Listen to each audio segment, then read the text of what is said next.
Question number 17. A sample of drinking water was found to be severely contaminated with chloroform CHCl3, supposed to be carcinogen. The level of contamination was 15 ppm by mass.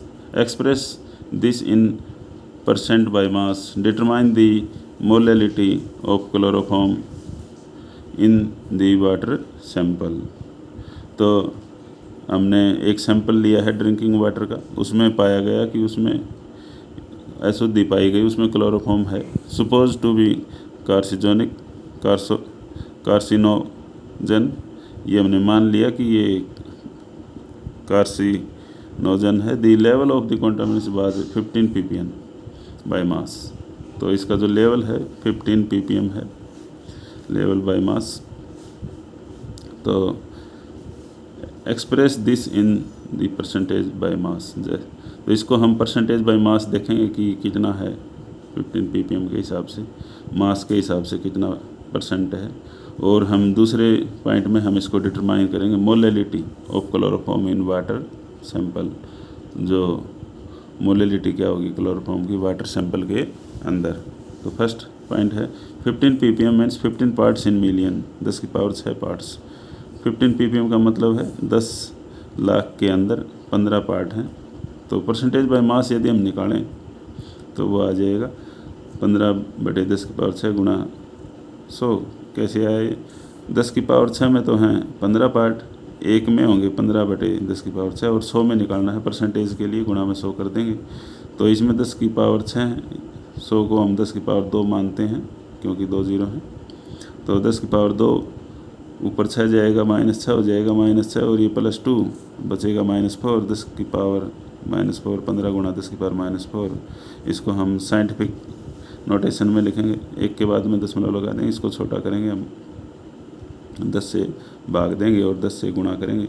10 से भाग देंगे तो ये आ जाएगा 1.5, और 10 से गुणा करेंगे तो 10 की पावर 1 क्या हो जाएगी -4 और +1 -3%। हमने क्या निकाली? परसेंटेज। दूसरे पार्ट में क्या कहता है? Determine molality. Molar mass of chloroform हम यदि निकालें तो वो होता है 12 कार्बन का, हाइड्रोजन का 1, क्लोरीन का 35.5 होता है। यहाँ पर 3 क्लोरीन है, सबको जोड़ देंगे 118.5 ग्राम पर मोल आ जाएगा। तो 100 gram of sample contain chloroform 1.5 10 की पावर -3 ग्राम। परसेंटेज का मतलब है 100 में से कितना है। यदि 100 ग्राम है तो उसमें क्लोरोफॉर्म कितना है 1.5 10 की पावर -3 ग्राम। तो 1 ग्राम सैंपल में कितना क्लोरोफॉर्म होगा, तो भाग दे देंगे 100 से। एक के लिए कम होगा तो कम के लिए भाग देते हैं हम, तो भाग देंगे 1.5 10 की पावर -3 भाग में 100। इसलिए 1000 ग्राम या 1 kilo of sample will contain chloroform. 1 kilo के लिए हम 1000 से गुणा कर देंगे, तो 1000 से गुणा कर दिया तो 2 0 से 2 0 कट गई। यहाँ बचा 10 की पावर 1, -3 और +1 करेंगे तो -2 बचेगा। इसी तरह इट इज़ इक्वल टू 1.5 10 की पावर -2 ग्राम, और इसको हमने भाग दे दिया 118.65 ग्राम पर मोल।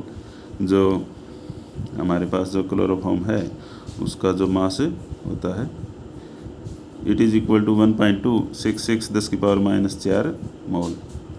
This is called molality. Molality होती है मास पर KG, number of moles per KG या ग्राम। तो ये आ जाएगा 1.266 10 की पावर -4 m। मोलैलिटी को हम स्मॉल m से रिप्रेजेंट करते हैं। तो हमने इस क्वेश्चन में निकाला mass percentage by mass chloroform कितना है, और क्लोरोफॉर्म की जो मोलैलिटी है वो क्या होगी? मोलैलिटी होती है number of mole per unit पर केजी में निकालते हैं हम। तो यहाँ पर जो number of moles per KG के हिसाब से मोलैलिटी यहाँ पे निकलेगी। तो 1 मोल में कितने ग्राम होते हैं? क्लोरोफॉर्म के 118.5 ग्राम पर मोल होता है।